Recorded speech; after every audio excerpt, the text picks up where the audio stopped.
teman-teman, untuk melihat, mengamati, mungkin merasakan kondisi-kondisi yang banyak terjadi di pernikahan.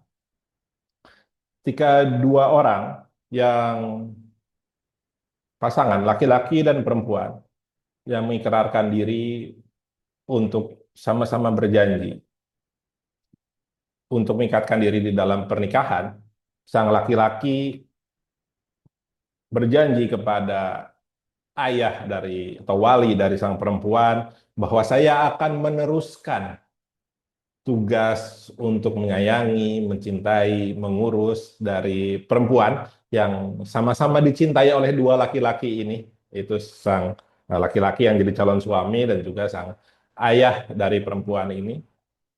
Lalu laki-laki dan perempuan ini akhirnya menjadi suami istri.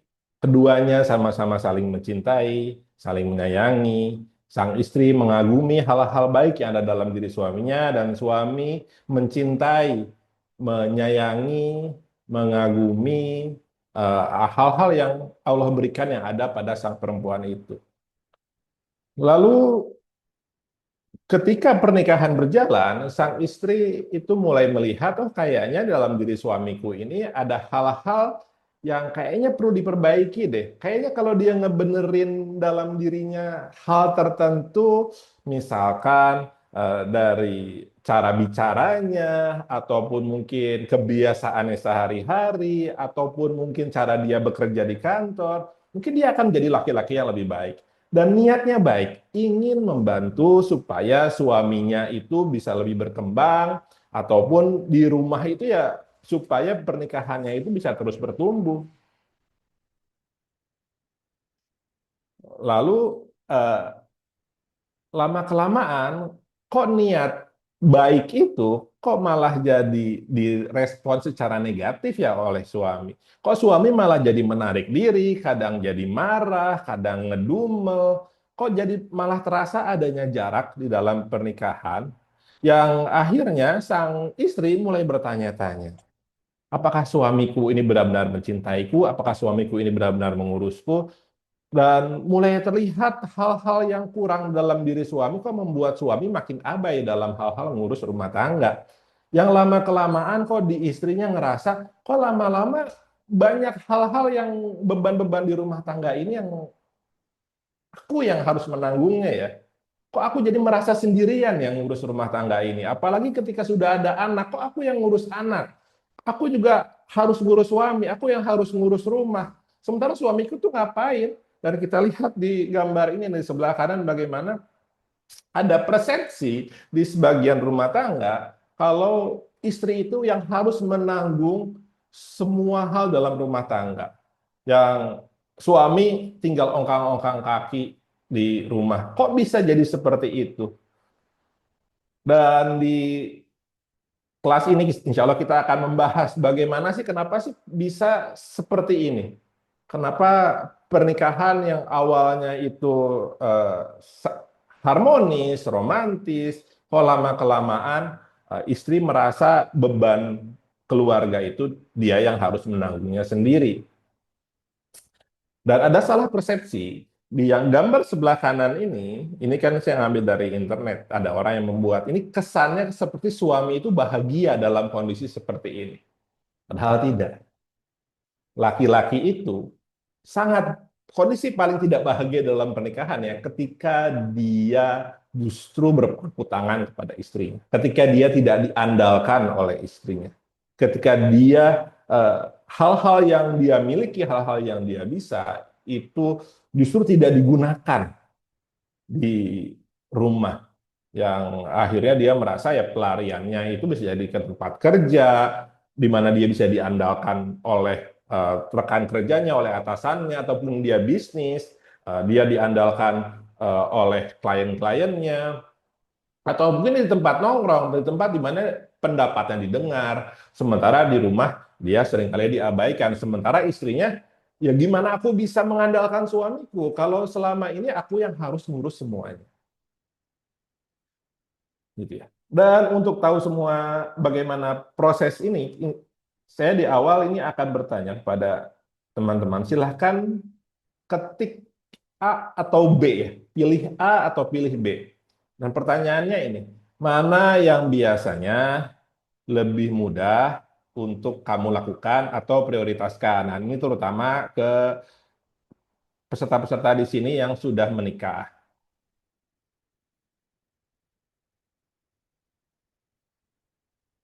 Ya.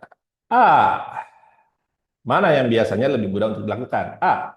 Menyiapkan keperluan seluruh anggota keluarga, baik suami, atau kalau udah punya anak, memastikan anak-anak siap di pagi hari. Atau B. Duduk tenang sebentar, menikmati minuman hangat, dan di pagi hari bertanya pada diri sendiri, aku butuh apa ya hari ini? Baik, kita lihat. Lebih mudah mengerjakan yang A, A, A. Ada 5 orang, 6 orang, 7, 8. Wah, ada yang ya gitu ya. 10 orang ya kira-kira yang mengisi. Semuanya menjawab A. Lebih mudah menyiapkan, mengurusi kebutuhan keluarga dan anak-anak dibanding diri sendiri. Kita lihat, coba pertanyaan berikut. Mana yang lebih mudah? A. Merapikan rumah dan menyelesaikan pekerjaan domestik yang tidak ada habisnya. B. Beristirahat tanpa rasa bersalah dan mengizinkan diri merasa cukup untuk hari ini. Jadi bayangkan di akhir hari, di sore hari, itu udah banyak yang ibu kerjakan, tapi rumah itu masih ada yang berantakan, masih ada ini itu yang perlu dibereskan. Apakah bisa, apakah tetap merasa, oh saya harus ngerapiin rumah dulu, atau B, saya bisa istirahat dulu deh. Kita lihat di sini, oh insya Allah. Di yang ini sudah pada menjawab B, B, B, B, iya. Kadang A, kadang B. Baik. Kita masuk ke pertanyaan yang ketiga ya. Kalau lagi bodoh amat B. Kita lihat yang ketiga. A. Menjawab panggilan anak, mengurus cucian, memastikan semua orang sudah makan. Atau B. Makan dengan tenang, bisa mandi tanpa terburu-buru, dan mengambil jeda untuk bernapas. Silahkan, mana yang biasanya lebih dipilih? Ada yang A, ada yang B, ada yang A. Ya, ini udah mulai variatif ya. Ada.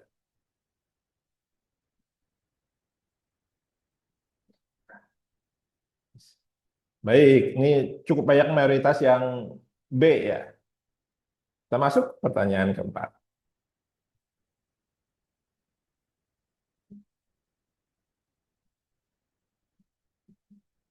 A. Mengalah, menunda, dan berkata nanti saja untuk diri sendiri. Jadi untuk kebutuhan-kebutuhan diri sendiri, ya nanti saja dulu lah. Atau B. Memberi izin pada diri sendiri untuk berkata, aku juga perlu untuk memperhatikan diriku. B, B, A. Ya, ada yang sudah ada 3 orang yang B, 3 orang yang A, ya 4 orang B.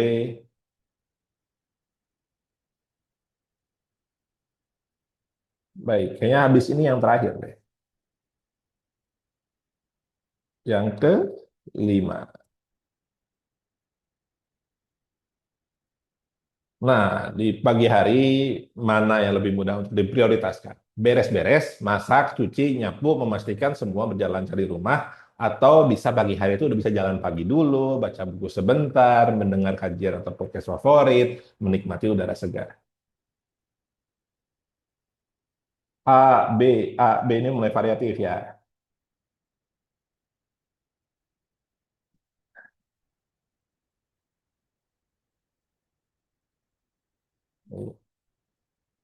Kalau weekend yang B, ya.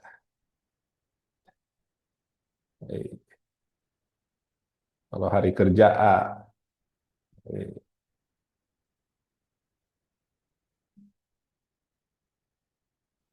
Baik, kita lanjut. Ya, jadi itu terima kasih teman-teman atas partisipasinya. Kita ini mulai dari yang mayoritas A, ada yang lihat A, jadi perhatikan yang A itu teman-teman jawabannya mana lebih banyak A atau mana lebih banyak B, dan itu yang akan insya Allah yang akan kita bahas hari ini. seberapa penting sih eh, bagi suami atau terutama bagi pernikahan dan juga bagi suami istri yang memprioritaskan dirinya sendiri dan bagaimana pengaruhnya terhadap rasa cinta suami terhadapnya.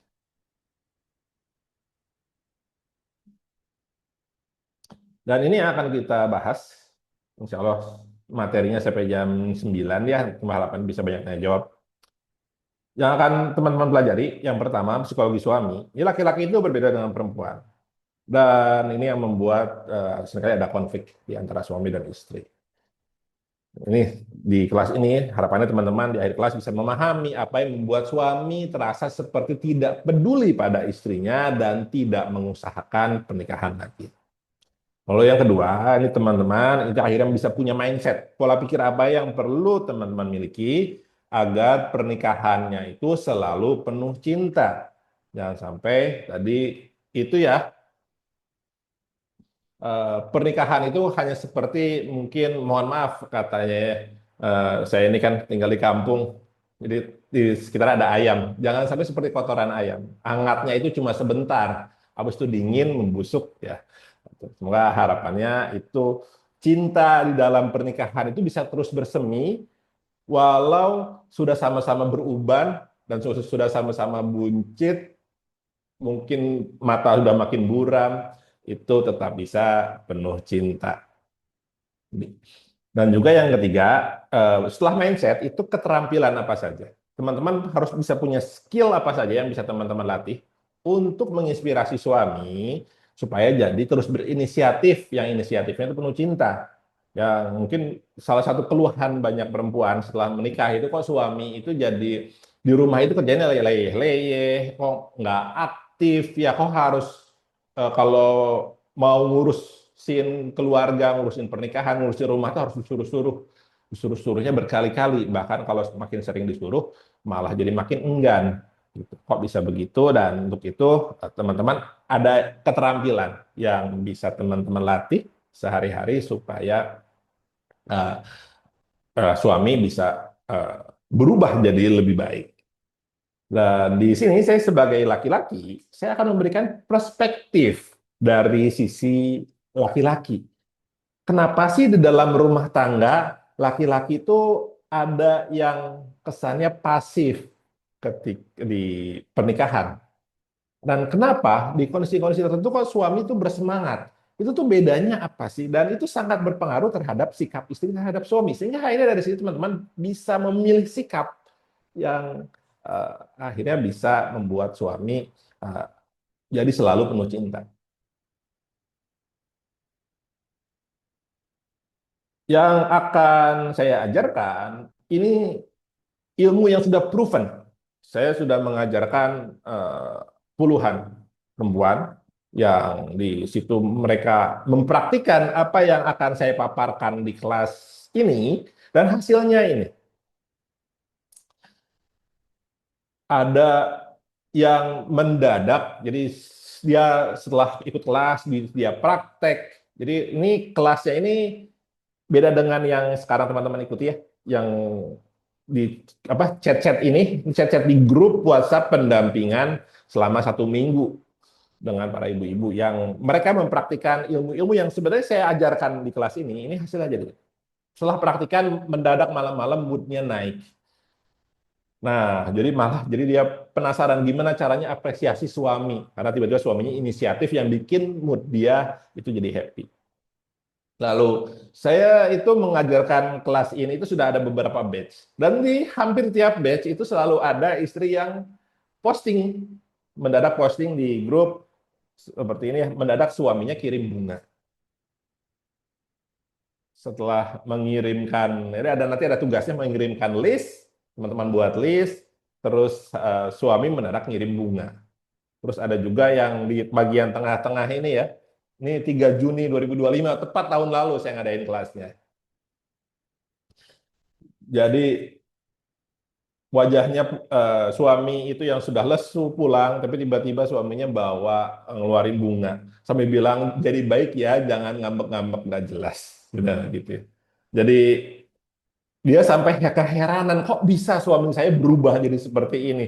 Padahal dari chat yang lainnya dari ibu ini itu yang bagian tengah ini tuh, biasanya itu suaminya itu tuh wajahnya itu kalau pulang ke rumah tuh horor katanya tuh. Dalam kata persis yang diambil oleh ibu ini horor. Jadi dia itu kayak merasa ketakutan kalau pulang ke rumah ini kayak sangat waspada. Tapi mendadak setelah sang istri mempraktikkan apa yang saya ajarkan di sini itu berubah jadi. Lalu ada juga yang sedang hamil dan ini kalau nggak salah yang sebelah kanannya itu sudah lagi menyusui hamil 4 bulan. Eh, Terus dia cuma ngomong. Biasanya kalau ngomong dia nuntut ke suaminya. Eh, Nuntut. Tapi dia di sini belajar di kelas ini dia belajar untuk menyampaikan keinginan tanpa ekspektasi, tanpa menuntut dan hasilnya dia yang lagi capek ngurus bayi, suaminya itu udah nyiapin supaya istrinya bisa berendam. Yang istrinya tinggal nyebur nggak perlu mikir apa. Dan besoknya suaminya ngasih kejutan yang lainnya juga. Yang paling kanan itu juga suaminya ngasih ucapan dan di dalamnya ada special treat, ada apa ngirim bunga yang ada ucapan khususnya. Nah, jadi ini yang akan teman-teman pelajari di sini itu ilmu yang bisa membuat inisiatif suami itu makin tinggi untuk membahagiakan. Kita mulai. Yang pertama yang akan saya bahas, hal apa sih yang sebenarnya bisa membuat api cinta di dalam pernikahan itu padam? Dari sisi istri, dari sisi suami tentu ada hal-hal yang bisa membuat api cinta istrinya jadi padam. Tapi di sini juga ada peran istri di dalamnya yang kita akan bahas di sini karena pesertanya perempuan, hal-hal yang bisa sebenarnya perempuan mindset yang perempuan miliki, hal-hal yang perempuan lakukan yang akhirnya itu berdampak eh, pernikahan itu jadi terasa hambar. Ini adalah good wife syndrome. Di sini ada alasan psikologis laki-laki menikahi wanita. Jadi setiap laki-laki itu dia itu scanning di mencari perempuan yang seperti apa sih yang secara kualitas psikologis yang perempuan itu miliki ya. Itu yang ada dua. Yang pertama happy woman, perempuan yang merasa bahagia dalam hidupnya, karena dari situ laki-laki memproyeksikan apakah nanti aku bisa membahagiakan perempuan ini atau tidak. Jadi di situ ya si laki-laki itu tuh melihat perempuan dan mendeteksi kondisi emosional perempuannya dia bahagia atau tidak. Lalu dia melihat oh kondisinya bahagia ataupun mungkin tidak bahagia, tapi dia ketika dia melihat bahwa ketika saya menikahnya nanti saya akan bisa membuat kebahagiaan perempuannya jadi lebih baik. Maka itu seleksi pertama. Lalu yang kedua, good man. Laki-laki yang baik akan mencari good woman. Bahkan bad man juga ketika di luar sana ya bad man itu laki-laki yang hidung belang, laki-laki yang kerjaannya mainin perasaan perempuan ataupun cari perempuan cuma buat senang-senang aja dalam apa mendekati zina. Itu ketika menikah itu pasti mencarinya good woman, perempuan baik-baik yang akhirnya bisa jadi istri yang baik dan jadi ibu yang baik. Jadi di sini bahagia dan baik. Dan teman-teman, saya percaya teman-teman yang mengikuti kelas ini itu good woman, perempuan yang baik. Tapi sadari atau tidak, apakah ibu-ibu teman-teman ini mengalami good wife syndrome? Dan good wife syndrome ini kesalahan perempuan baik, kesalahan good woman setelah menikah. Good wife syndrome seperti apa sih? Good wife syndrome ini good woman yang setelah menikah, dia berusaha jadi good wife. Berusaha mengurus suaminya, berusaha memenuhi kebutuhan suaminya, berusaha menjadi pendamping suaminya sebaik mungkin. Hal-hal apapun yang kira-kira suaminya butuhkan dia penuhi. Ada rumah yang disediakan oleh suaminya atau ngontrak ataupun beli ataupun di mana itu berusaha dipenuhi, berusaha diurus. semuanya dikerjakan olehnya. Dan jadi good wife itu baik, itu amal ibadah. Namun jadi masalah ketika sang istri terlalu mengulurkan tangannya sampai akhirnya mengabaikan kebutuhannya dirinya sendiri, mengabaikan keinginannya sendiri. Dan karena kebutuhan keinginannya tidak dipenuhi oleh dirinya sendiri, terkorbankan akhirnya kondisi kebahagiaannya yang sebelum menikah dia adalah happy woman, dan saat baru menikah dia sangat bahagia karena akhirnya ada laki-laki yang mau meminangnya, ada laki-laki yang mau bertanggung jawab atas dunia akhiratnya. Lama-lama itu kebahagiaan itu jadi terkikis, makin lama makin habis. Dan begitu kebahagiaannya sudah di bawah ambang batas, itu dia di dalam dirinya dia punya ekspektasi. Saya sudah berusaha jadi good wife, suami saya harus seimbang dong. Kan sekufu pernikahan itu. Eh, saya berusaha jadi good wife, harusnya suami saya berusaha jadi good husband dong. Namun sayangnya karena kondisi emosional yang kebahagiaan mulai habis, hal itu tidak disampaikan dengan baik kepada suami.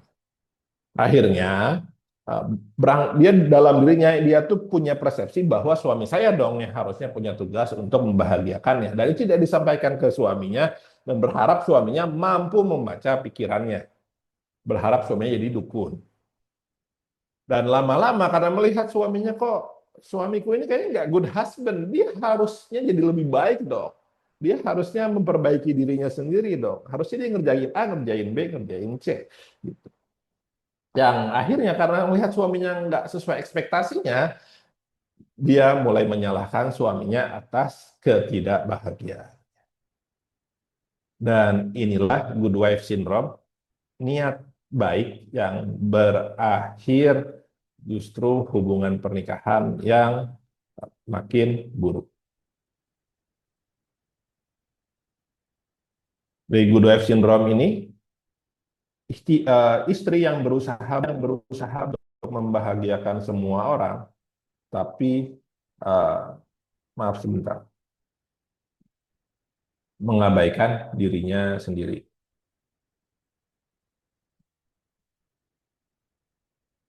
Lupa bahwa dirinya itu butuh bahagia juga. Dan dia berkorban untuk keluarga, dan ketika tidak kuat, dia mengeluh dan menyalahkan suami.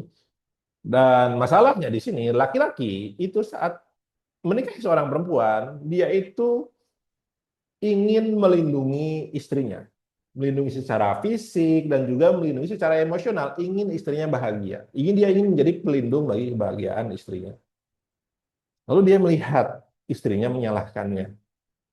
Istrinya nggak bahagia. Dia akhirnya menilai bahwa, oh ternyata saya jadi sumber ketidakbahagiaan istri saya. Ini konflik besar di batin suami, yang akhirnya suami menarik diri. Ini secara logika di laki-lakinya ya. Saya ingin membahagiakan istri saya. Oh ternyata saya yang membuat istri saya tidak bahagia. Kalau saya menarik diri, mungkin dia akan lebih bahagia. Nah, gitu. Ini logika yang kalau di dunia perempuan mungkin agak aneh ya kan. Kalau si laki-laki jadi penyebab ketidakbahagiaan, ya kamu beresin dong. Mungkin di perempuan pikirannya seperti itu. Cara berpikir laki-laki dan perempuan dalam pernikahan berbeda. Yang ini akhirnya karena sang laki-laki menarik diri atau mungkin marah, cari pelarian. Nah, ini akhirnya sang istri merasa, kok suamiku ini makin lama makin nggak ngurusin aku. Apakah dia benar-benar sayang sama aku? Apakah dia cinta sama aku? Sang istri makin mempertanyakan suaminya, dan karena rumah tangga itu kan sebenarnya isinya beban ya. Beban ngurus rumah, beban ngurus anak, ada kebutuhan diri sendiri yang harus dipenuhi, kebutuhan suami harus dipenuhi, ada kebutuhan finansial, ada kebutuhan komunikasi dan keluarga besar, kebutuhan keluarga besar yang harus dipenuhi, bermasyarakat, dan itu ada banyak sekali hal yang harus diurus. Dan ketika laki-laki menarik diri, yang terjadi itu seperti patung yang ada di sebelah kanan slide ini. Sang ibu yang menanggung semuanya. Apalagi ketika sudah punya anak, itu kok sang ibunya, sang istri yang seperti jadi menanggung beban. Di manakah kawamah itu ya, sang laki-laki yang harusnya menjadi penanggung beban utama di dalam uh, keluarga.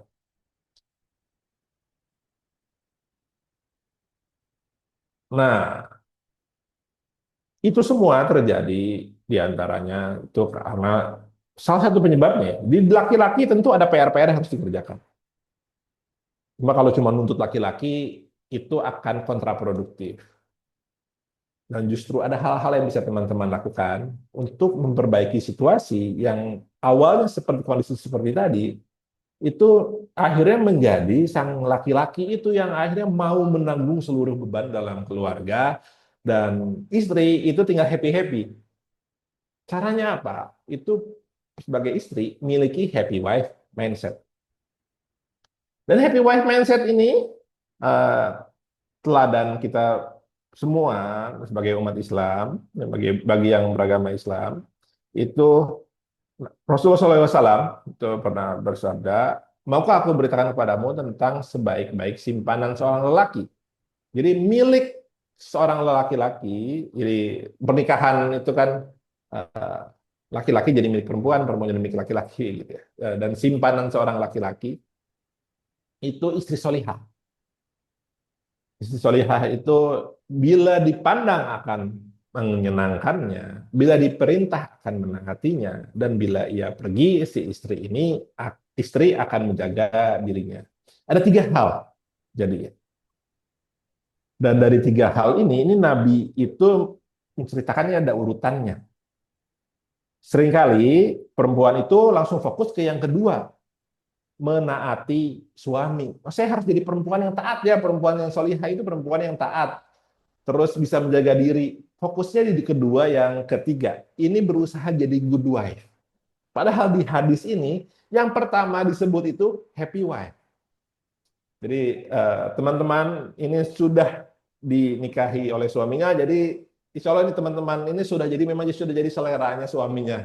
Teman-teman, jadi tiap laki-laki itu pasti menikahi perempuan itu karena kecantikannya teman-teman, kecantikan perempuan.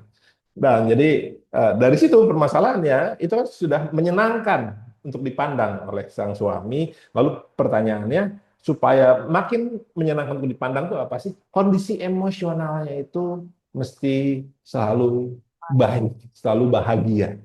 Itulah kondisi yang bisa membuat laki-laki menyenangkan untuk memandang istrinya. Sebagaimana Khadijah itu ya. Khadijah itu kalau Nabi pulang, ketika Nabi ketika Khadijah di dalam rumah mendengar suara langkah kaki Nabi, itu Khadijah itu langsung sudah bersiap-siap untuk menyambut dengan gembira. Sehingga ketika Nabi membuka pintu, itu langsung sudah ada istrinya yang menyambut dengan gembira. Tadi ini. Uh, itu ya.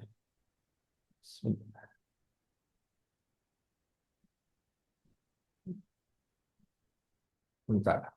Iya. Oh, geser. Jadi di suami itu secara emosional, secara psikologis butuh istri yang bahagia. Dan happy wife mindset itu bukan teman-teman akhirnya nggak berusaha jadi good wife, tapi kerjakan hadis ini sesuai urutannya. Prioritaskan menyenangkan ketika dipandang oleh suami. Ketika sudah menyenangkan, oh suami ada perintah, taati. Dan ketika suaminya lagi nggak ada, menjaga diri. Kerjakan sesuai urutan yang insya Allah dengan mengerjakan sesuai urutan hadis Nabi ini, itu jauh lebih mudah dalam membangun pernikahan yang harmonis. Nah, di sini ya, supaya kondisi teman-teman selalu bahagia, itu teman-teman perlu menyadari, di dalam hati diri teman-teman, itu ada satu hal yang tidak terlihat, yaitu teman-teman punya tangki bahagia. Tangki bahagia ini ada isinya, kebahagiaan teman-teman. Dan ketika isinya tangkinya terisi penuh, teman-teman itu akan sangat bahagia. Sangat bahagia, merespon orang lain dengan positif, nggak ngereok ya, nggak tantrum, dan kalau ngobrol sama suami itu nggak nuntut, nggak mudah marah. Dan tangki bahagia ini itu bisa terisi, ada hal-hal yang bisa mengisinya, ada hal-hal yang bisa mengosongkannya. Hal-hal yang bisa mengosongkannya itu tugas-tugas, sesuatu yang teman-teman harus lakukan, baik terutama untuk orang lain.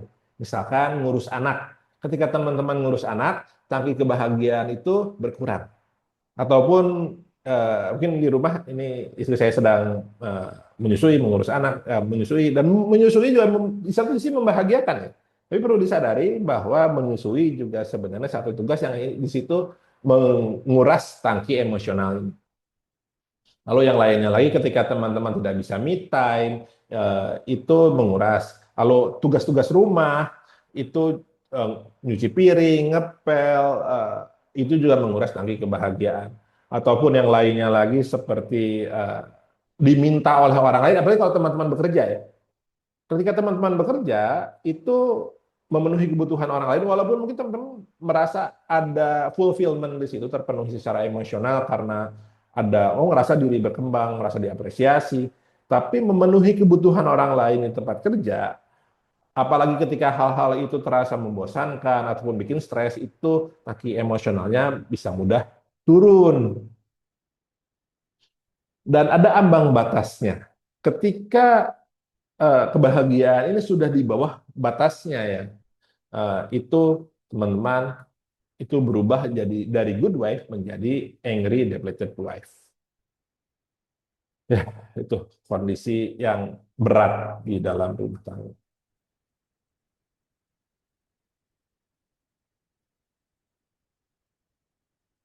Iya. Jadi ini perbedaan good wife syndrome, happy wife mindset yang saya skip dulu ya. Kita uh, bahas ke psikologi suami.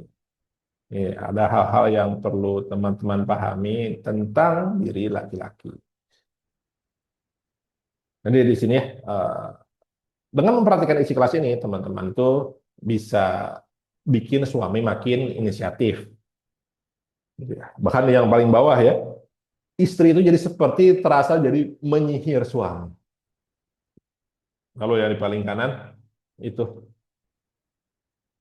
dia merasakan dari yang sebelumnya kalau nyampein kata-kata ke suami itu isinya sampah semua, sampah emosi, ngeluh, ekspektasi. Lalu setelah praktikan isi kelas ini, dia berusaha untuk meminta ke suami itu nggak pakai keluh kesah. Nah, alhamdulillah katanya suami berusaha mencari cara agar keinginan istri itu terwujud. Jadi laki-laki itu kan ar-rijalu qawwamuna 'alan nisa. Dia laki-laki itu dorongannya itu ingin berusaha selalu memenuhi kebutuhan istrinya, membahagiakan istrinya. Ketika istri suami kelihatan inisiatifnya minim, yang perlu disadari itu apa? Hal-hal apa saja yang bisa menghalangi suami jadi akhirnya fitrahnya ini nggak jalan ya, nggak bekerja. Nah, jadi di sini sadarilah teman-teman. Jadi saat akad nikah, setiap laki-laki itu berikrar kepada di dalam dirinya, berjanji kepada dirinya sendiri, aku ingin membuat istriku bahagia. Setiap laki-laki baik itu dalam dirinya itu punya janji ini, mungkin dia nggak sadar tapi pasti ada. Coba tanyain aja, setiap laki-laki pengen nggak sih istrinya jadi merana gitu habis nikah sama kamu? Enggak, kamu pengen bikin istri kamu bahagia nggak? Eh, Pengen gitu. Bahkan ini jadi satu dorongan yang sangat besar yang sangat berpengaruh terhadap kondisi psikologis laki-laki. Kondisi emosional istri itu menentukan keberhargaan diri laki-laki. Ketika istrinya bahagia, itu laki-laki merasa bahwa dia berhasil. Dan tidak ketika tidak bahagia, ketika istri tidak bahagia, sang suami merasa dirinya gagal. Lalu di sini ada satu hal yang menarik bahwa kondisi bahagia tidak bahagianya istri itu akan berpengaruh terhadap keberhargaan diri sang suami walaupun penyebab dari tidak bahagianya itu bukan karena suami atau penyebab bahagia itu bukan karena suami. Misalkan istrinya itu baru dapat door prize di acara arisan gitu ya. Bisa selain dapat giliran undian di bulan itu, ternyata ada misalkan ada ibu-ibu lain yang lagi ada rezeki terus ngasih door prize yang cukup wah gitu. Misalkan eh, cukup kaya gitu tetangganya ini yang oh, saya mau ngasih door prize iPhone baru gitu. Dia happy banget pas di pulang ke rumah itu sang suami itu jadi merasa oh saya sudah berhasil membahagiakan istri saya. Secara psikologis seperti itu terasa aneh, tapi di sini sebenarnya satu hal yang perlu digarisbawahi, ada rasa tanggung jawab dalam diri laki-laki. Saya yang bertugas untuk membuat istri saya bahagia dan memastikan istri saya itu tetap bisa bahagia. Dan begitu pula sebaliknya. Ketika istrinya tidak bahagia, misalkan karena dia sedang berurusan, bisa jadi sedang bertengkar dengan orang tuanya, lalu istri jadi nggak happy, atau istri jadi terbebani satu tugas tertentu yang itu membuat istri tidak tidak bahagia, sang laki-laki juga merasa oh itu karena diri. Bisa jadi laki-lakinya nggak bilang, tapi sangat terlihat dari sense of security sang laki-laki.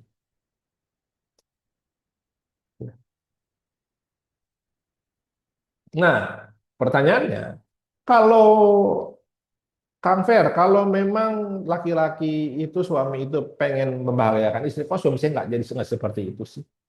Kayaknya suami saya nggak kayak gitu, kayaknya nggak pengen bahagiain saya. Apa sih kalau itu terjadi? Apa sih yang uh, mungkin terjadi pada suaminya ibu-ibu? Yang pertama, ada di psikologis itu ada yang konsep namanya learn helplessness. Learn helplessness itu uh, ketika seseorang merasa bahwa apapun yang ia lakukan tidak akan bisa mengubah keadaan. Mungkin waktu kecil ya setiap laki-laki itu berusaha membanggakan orang tuanya. Ketika dia bisa membuat orang tuanya bangga, dia merasa berharga. Dan dia berusaha terus untuk membuat orang tuanya lebih bangga lagi. Dan ketika orang tuanya nggak bangga sama dia mulai bertanya-tanya, apa yang harus saya ubah ya? Dan ketika dia sudah berusaha mengubah berbagai hal, berusaha memperbaiki diri, tapi ternyata orang tuanya tidak bangga sama dia juga, dia masuk ke learn helplessness. Dan ketika laki-laki yang seperti ini, misalkan tadi seperti tadi ya, dia merasa tidak bisa membuat orang tuanya bangga, terutama ayahnya bangga. Eh, Setelah menikah, dia eh, melihat ada seorang perempuan, oh, aku berharap aku bisa membahagiakannya. Lalu dia di awal pernikahan itu mencari cara hal-hal apa saja yang bisa bikin istriku bertambah bahagia. Tapi ketika justru apapun yang ia lakukan di mata istrinya terus selalu salah, lalu istrinya juga tidak kunjung bahagia ataupun makin tidak bahagia, dia akhirnya merasa ternyata apapun yang harus apa yang aku lakukan ternyata nggak bisa bikin istriku bahagia. Akhirnya dia berhenti mencoba, gitu ya. Toh aku berusaha ataupun tidak berusaha hasilnya sama saja. Untuk apa aku mencoba? Itu eh, pola pikir yang akhirnya membuat laki-laki yang dialami oleh laki-laki yang mengalami learn helplessness. Yang lainnya ini ya, ketika laki-laki itu ya baru menikah itu ya sebenarnya awalnya di awal-awal pernikahan ya, teman-teman itu perlu saling belajar. Eh, Terutama laki-laki belajar memahami hal-hal yang bisa ia lakukan untuk membahagiakan istrinya. Dan istri itu mengajari suami, ini loh hal-hal yang bisa Mas lakukan supaya aku tambah bahagia. Dan cara ngajarinnya itu nggak bisa dengan lecturing, nggak bisa dengan nyeramahin. Karena laki-laki itu pemimpin, dan pemimpin itu satu hal yang perlu disadari, egonya itu rapuh. Gimana caranya ngajarin suami eh, tanpa melukai egonya? Itu satu hal yang perlu istri pelajari. Insya Allah di sini ada 3 skill yang bisa teman-teman pelajari untuk menguatkan itu. Nah, suami itu secara psikologis dia punya prioritas. Itu istrinya bahagia. Mungkin secara materi, laki-laki punya prioritas supaya kebutuhan finansial keluarga terpenuhi. Nah, secara psikologis ini termasuk akhirnya memenuhi kebutuhan finansial itu di antaranya tujuannya itu supaya bikin istriku bahagia. Gitu. Ibu-ibu, itu teman-teman perlu sadari bahwa kebahagiaan teman-teman itu punya kekuatan yang sangat besar pada hati suami. Dan itu menjadi sumber energi yang bisa menguatkan suami untuk menjalankan visi dan misi hidupnya dan visi misi keluarganya. Mungkin buat teman-teman yang merasa bingung, ini visi misi suamiku ini apa sih? Visi misi suami itu akan makin jelas visi misi hidupnya, visi misi untuk keluarganya ketika secara emosional dia itu bisa stabil. Dan kestabilan emosi suami itu tergantung oleh kebahagiaan sang istri. Nah, akhirnya ketika sang perempuan fokus pada kebahagiaan dirinya sendiri, yaitu tadi ya, milih yang, kalau nggak salah yang B ya, bukan yang A, itu fokus pada dirinya sendiri. Eh, Sang perempuan itu akan memenuhi prioritas psikologi suami. Dan karena saat istri sedang fokus pada prioritas utama suami, akhirnya sang istri itu menjadi semakin menarik dan menyenangkan di mata suami, seperti di masa awal hubungan. Yang ini akhirnya menjadi kunci supaya hubungan pernikahan itu bisa terus penuh api cinta sepanjang hayat. Jadi akhirnya jebakan-jebakan yang membuat pernikahan hubungan itu cuma manis di awal itu yang insya Allah dengan memenuhi sunatullah yang ini itu tidak terjadi di pernikahan teman-teman. Yang akhirnya pernikahan itu sakinah mawadah warahmah itu bisa terus terpenuhi. Nah, supaya bisa memenuhi mewujudkan happy wife mindset itu supaya bisa secara psikologis suami itu jadi makin membahagiakan istri. Di sini saya akan memaparkan happy wife skill. Ada 3 keterampilan yang bisa teman-teman latih setiap harinya, yang dari sini hasilnya itu bisa seperti ini ya. Eh, keterampilan yang pertama ini itu teman-teman bisa lebih rileks dan happy menjalani keseharian.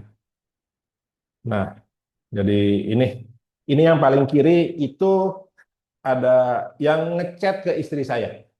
Jadi di grup ada saya, ada istri saya, dan dia ngechat ke istri saya. Dia bersyukur waktu itu saya menyebut kelasnya ini understand your husband. Dia tanya apa yang dirasakan.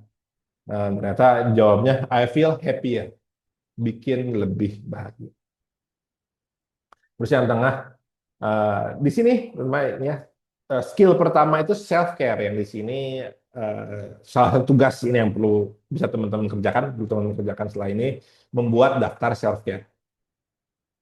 Lalu dia bikin self care-nya, lalu dia taruh di rumah gitu, suaminya baca, ternyata setelah itu suaminya baca senyum-senyum, habis itu eh, suaminya justru memberi keleluasaan pada istrinya untuk mengerjakan self care gitu.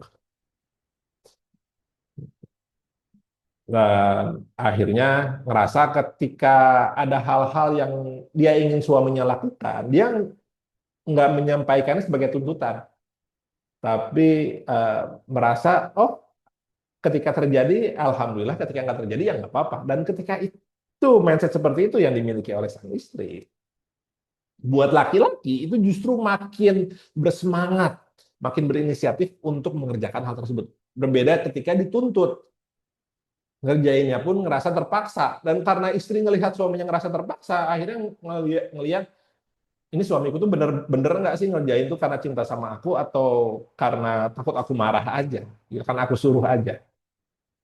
Jadi itu.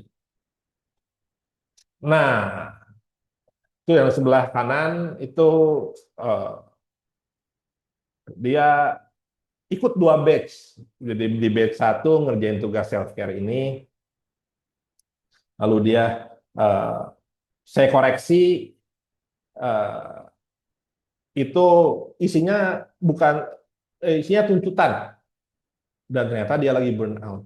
Lalu ikut lagi di batch selanjutnya. Jadi ini bimbingannya 1 minggu ya, bimbingan 1 minggu, bisa memahami diri sendiri, tahu apa yang diinginkan, eh, yang akhirnya justru daftar self care-nya itu bisa benar-benar bikin dia bikin bahagia. Nah, self care ini apa sih? Self care itu seni memanjakan diri dan menikmati hidup. Nah, ini ya. Eh, Jadi di dalam setiap orang, terutama setiap perempuan ya, itu ada aktivitas yang bisa mengisi tangki bahagia. Jadi kalau tadi ada tangki bahagia itu teman-teman itu ada hal-hal spesifik yang di tiap perempuan itu beda-beda, yang bisa bikin dia bahagia dan di tangkinya itu makin lama makin terisi. Dan ini bukan hanya aktivitas, tapi bisa jadi non aktivitas. Misalnya ada yang senangnya rebahan, ada yang senangnya bengong. Ketika bengong itu dia tangki-tangki kebahagiaan itu makin terisi. Dan di sini self care itu keterampilan untuk menemukan kebahagiaan dalam hal-hal sederhana. Nah ini, jadi happiness itu simple, nggak perlu dapat liburan ke tempat yang jauh, nggak perlu hadiah yang wah, tapi justru di hal-hal yang sederhana itu sudah bisa bikin bahagia. Dan suami itu akan melakukan apapun ketika dia tahu hal tersebut merupakan self care-nya istri, itu suami itu akan melakukan apapun supaya istrinya bisa melakukan hal tersebut. Contoh self care itu eh, ini ya, aktivitas self care itu yang ciri-cirinya seperti apa? Yang pertama, istri tertarik dan ingin melakukannya karena terasa menyenangkan. Jadi di dalam dirinya sendiri ya, ini kayaknya menyenangkan deh ngerjain ini.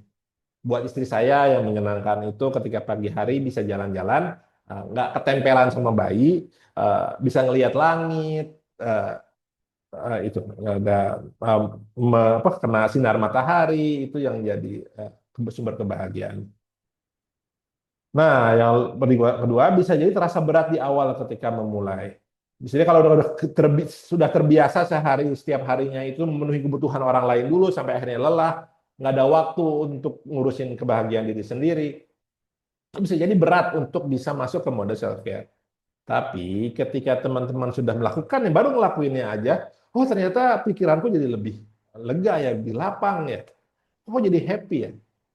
Lalu yang ketiga itu bisa dinikmati dengan panca indera, bisa dirasakan dengan tangan, bisa dicium aromanya, bisa dinikmati dengan pandangan mata. Ada hal-hal yang bisa didengar yang itu eh, bisa menambah kebahagiaan, gitu ya. Ataupun dirasa oleh lidah. Jadi itu panca indera. Nah, yang bukan self care itu apa? Yang bukan self care itu kalau merasa harus untuk dilakukan. Contohnya, eh, saya senang kalau beres-beres rumah. Kenapa? Karena kalau habis beres-beres rumah, rumahnya jadi rapih. Kalau rumahnya rapih, itu saya jadi happy.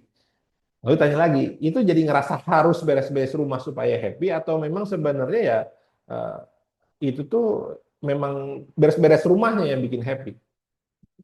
Kalau happy-nya itu setelah rumahnya beres, itu berarti bukan self care. Dan termasuk akhirnya poin yang selanjutnya, kalau self care itu, kalau aktivitas itu beres-beres rumah misalkan tadi ya, terasa menyenangkan saat selesai. Sementara saat beres-beresnya itu ngerasa harus, ngerasa tertekan, ngerasa kadang ngedumel gitu ya.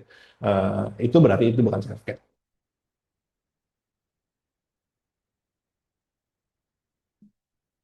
Nah, ini contoh self care.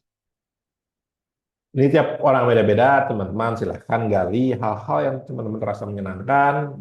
Ini salah satu daftar di antaranya misalnya jalan pagi, nelpon teman, menikmati pemandangan, baca buku di kafe, pijat, dengarkan podcast, duduk santai di bawah matahari, menghirup aroma teh favorit, aroma kopi favorit, ataupun mungkin sederhana nyisi rambut. Ketika hal itu dilakukan bikin bahagia, itu self care. Lalu yang eh, kalau yang bukan self care tadi sudah dibahas ya, itu di sisi suami itu suami secara instingtif tahu mana aktivitas yang sebenarnya self care buat istri, mana yang bukan. Karena kelihatan kebahagiaan istri itu terpancar di suami, langsung terasa secara psikologis suami ketika melihat istrinya bahagia. Dan kalau suami ngelihat istrinya nggak happy ngerjain sesuatu, di situ secara psikologis suami juga jadi tahu rasanya nggak pengen ngedukung istri ngerjakan hal tersebut. Dan ini efek self care di suami itu bagi kami laki-laki, ketika istri bahagia dan istri bisa memprioritaskan dirinya sendiri, kami itu ngerasa masalah hidup kami itu jadi lebih ringan. Jadi ada banyak masalah yang membebani pikiran laki-laki. Kalau istrinya bisa memprioritaskan dirinya sendiri, masalah itu bisa terasa lebih ringan, pikiran lebih tenang, dan karena masalah terasa ringan, pikiran lebih tenang, laki-laki itu makin terinspirasi untuk berinisiatif di rumah. Gitu. Jadi tadi ya kalau dilihat dari patung yang tadi ya ketika istri ngurusin semua hal, laki-laki justru makin tertekan. Laki-laki merasa masalah hidupnya jadi makin berat, pikirannya jadi terasa makin mumet, yang jadi akhirnya suami jadi bagi istri itu terasa cuma jadi beban rumah tangga. Dan laki-laki tidak ada yang bahagia ketika dia menjadi beban di dalam rumah tangga. Laki-laki itu kondisi paling bahagia bagi laki-laki ketika dia merasa yang paling diandalkan di dalam rumah, paling dikagumi oleh istrinya. Yang akhirnya suami itu pasti akan memprioritaskan self care karena ketika istri prioritas self care itu perilakunya itu jadi makin penuh cinta dan mood swingnya jadi makin berkurang gitu ya, dan sikap istri ke suami jadi makin baik. Maka PR-nya silahkan teman-teman.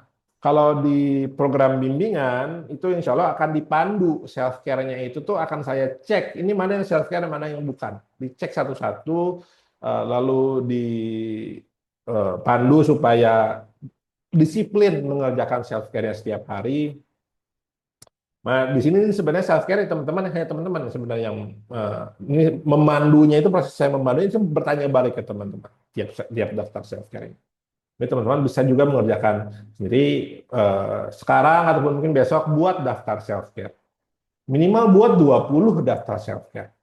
Sehingga akhirnya ada pilihan-pilihan yang bisa teman-teman lakukan dan dari 20 itu setiap harinya disiplin mengerjakan 3 setiap hari.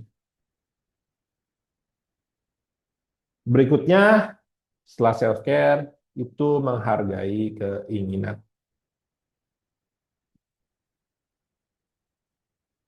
Nah, kenapa sih istri itu perlu menggali keinginan?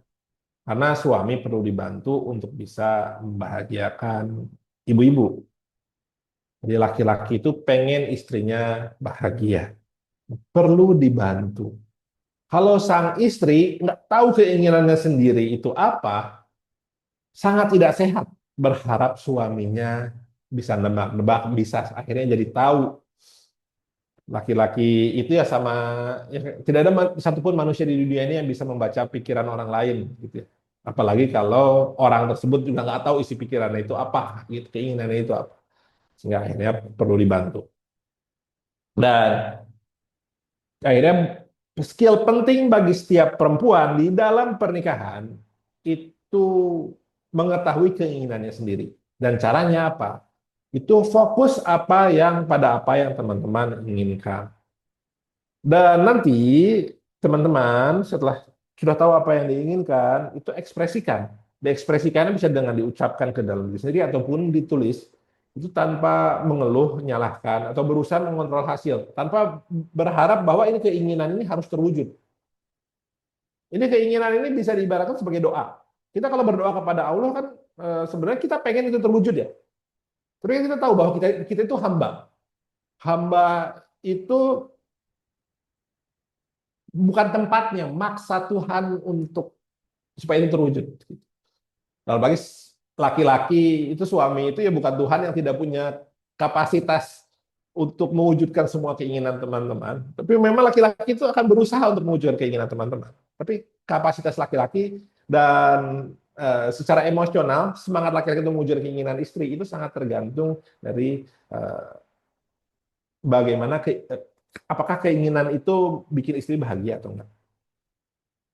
Lalu yang ketiga itu ini apresiasi dan berterima kasih atas hal baik yang sudah suami lakukan atau sesuai keinginan. Sederhana apapun dan meski belum sempurna.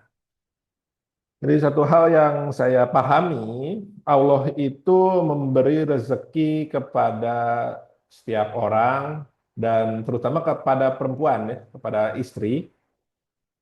Ya apapun yang ada hadir dalam hidup teman-teman itu dari Allah. Dan setelah menikah, kami laki-laki ini menjadi wasilah ketika memberi uang jajan kepada istri, kepada memberi istrinya itu, oh ini silakan pijit deh hari ini pijit. Itu kan esensinya Allah yang memberi melalui sang suami. Nah, jadi hakikatnya apapun yang suami lakukan itu Allah yang memberi. Dan salah satu sunatullah yang Allah hadirkan di alam ciptaannya ini kepada kita manusia, ketika kita bersyukur akan Allah tambah. Sehingga akhirnya penting sekali bagi teman-teman, kalau ingin cinta suami kepada teman-teman terus bertambah, inisiatif suami terus meningkat, itu teman-teman perlu mengapresiasi, berterima kasih kepada suami. Karena saat teman-teman sedang berterima kasih, sedang mengucapkan apresiasi kepada suami, saat itu pula teman-teman sebenarnya sedang mengucapkan terima kasih syukur kepada Allah. Gitu ya. Apalagi dan di sini akan diniatkan ketika berterima kasih kepada suami, sadari bahwa ini sebenarnya dari Allah. Aku nanti bisa dikoreksi sama-sama. Kalau saya ada hadisnya ya, ketika uh, apa tidak bersyukur seorang hamba kepada Allah ketika dia tidak bersyukur kepada sesama manusia. Iya, ada. Nah, ya. Jadi ketika istri mengapresiasi berterima kasih kepada suami, dia itu sedang mengundang rezeki-rezeki lainnya karena Allah pasti akan tambah. Gitu. Jadi dalam rumah tangga supaya api kita terus bertambah itu bahkan ketika daftar keinginan itu yang ini kalau nggak diwujudkan sama suami ngerjakan hal yang lain ya. Sadari di situ keinginannya belum murni. Jadi nanti di sini sebenarnya dalam pendampingan itu akan ada latihan untuk memurnikan keinginan yang benar-benar bikin bahagia bahkan ketika keinginan itu tidak terwujud. Dan keinginan istri itu teman-teman perlu sadari, saat teman-teman punya keinginan, di dalam keinginan itu ada kekuatan besar yang bisa memengaruhi suami. Dan menghargai keinginan ini perlu disadari ya teman-teman. Di luar sana itu untuk urusan keinginan itu kadang menyerempet ke arah syirik. Ada konsep di luar sana yang namanya law of attraction. Ketika kita menginginkan sesuatu, kita sedang mengundang dunia akan berkonspirasi supaya membuat keinginan itu semesta akan berkonspirasi untuk membuat keinginan itu terwujud. Konsep tidak seperti itu. Jadi ini lebih sederhana. Ini ya, menghargai keinginan saat teman-teman benar-benar menghargai keinginan teman-teman, itu tidak otomatis keinginan itu terwujud.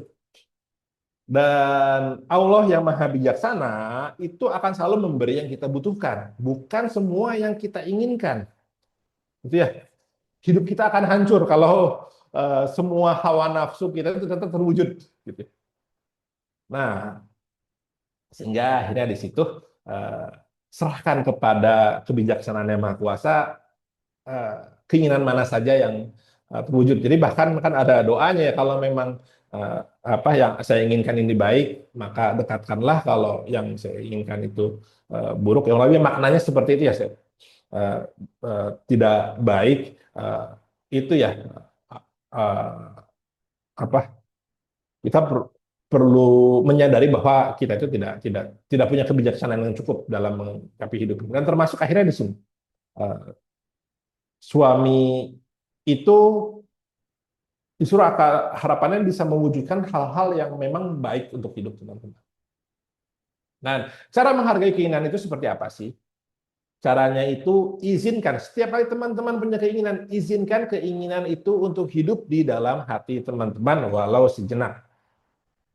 Dan ketika keinginan itu sudah diizinkan dalam diri, jangan dengarkan suara-suara yang bilang keinginan itu tidak mungkin. Itu rasionalisasi. Itu mulai di agama ada yang namanya was-was ya.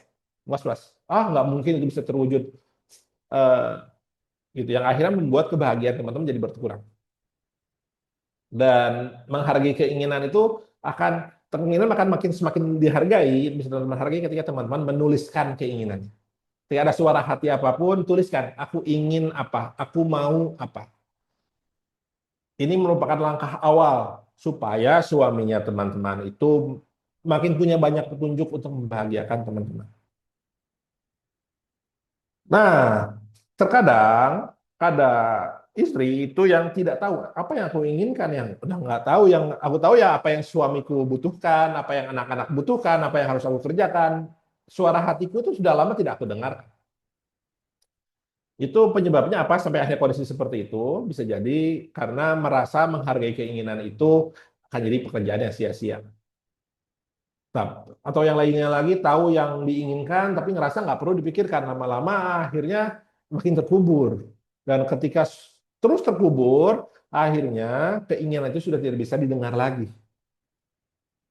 Atau misalkan tidak mau berkomitmen terhadap keinginan. Kalau sudah punya keinginan, oh kayaknya saya harus mewujudkannya deh. Tapi kayaknya nanti aku bisa jadi aku berubah pikiran deh. Gitu. Perlu disadari teman-teman, salah satu privilege yang teman-teman miliki sebagai perempuan adalah perempuan itu bebas mengubah isi pikirannya, bebas mengubah keinginannya, bebas mengubah kata-katanya. Bahkan di dalam agama itu kan kata-kata perempuan itu kalau di pernikahan tidak tidak harus dipegang. Kalau perempuan mengucapkan kata cerai itu secara syariatnya tidak sah. Beda dengan laki-laki, kata-kata laki-laki itu harus selalu bisa dipegang. Lalu yang lainnya lagi kalau di dalam pengadilan itu kan eh, baru persaksian seorang perempuan itu baru bernilai kalau ada dua perempuan yang bersaksi. Kalau cuma sendiri itu tidak dihitung. Jadi kalau dilihat seperti kok kesannya kayak suara perempuan nggak diperhitungkan ya di agama Islam. Padahal kalau dilihat dari sisi lain, sadari bahwa dalam Islam itu benar-benar melindungi teman-teman dari konsekuensi atas kata-kata. Sehingga akhirnya sebenarnya buat perempuan itu lebih bebas untuk mengucapkan sesuatu. Termasuk dalam hal keinginan ini. Hari ini teman-teman ingin A, tapi kayaknya besok inginnya B deh. Kok aku pelin-pelan ya? Nah, gitu. Ataupun udah diucapkan ke suami, ih, mama kok bunda kok pelin-pelan deh. Di satu sisi eh, mungkin laki-laki yang ngeluh seperti tapi ngeluhnya itu dengan nada happy, bahagia karena tahu apa yang istrinya inginkan.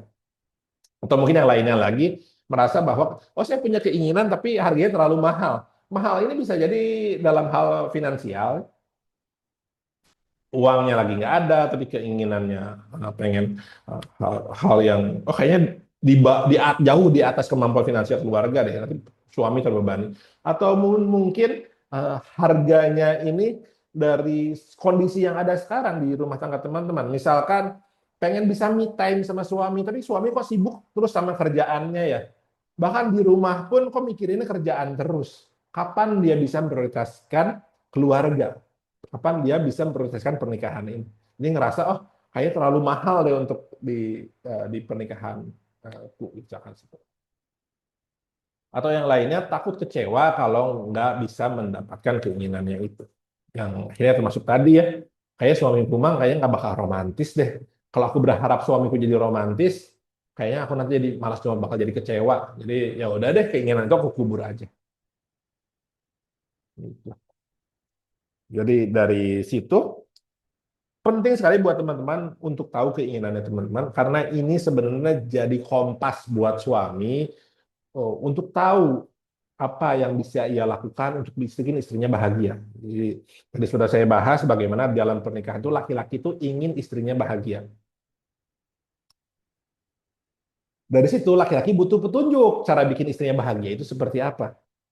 Teman-teman perlu bantu sang suami dengan membuat daftar keinginan. Nanti dasar keinginan itu perlu dimurnikan. Kita akan bahas di berikutnya. Skill yang ketiga, mengekspresikan keinginan. Soal ini yang terakhir, mohon maaf ini jadi rada terlambat 5-10 menit lagi. Setelah tahu keinginan, bagaimana cara mengekspresikan keinginan?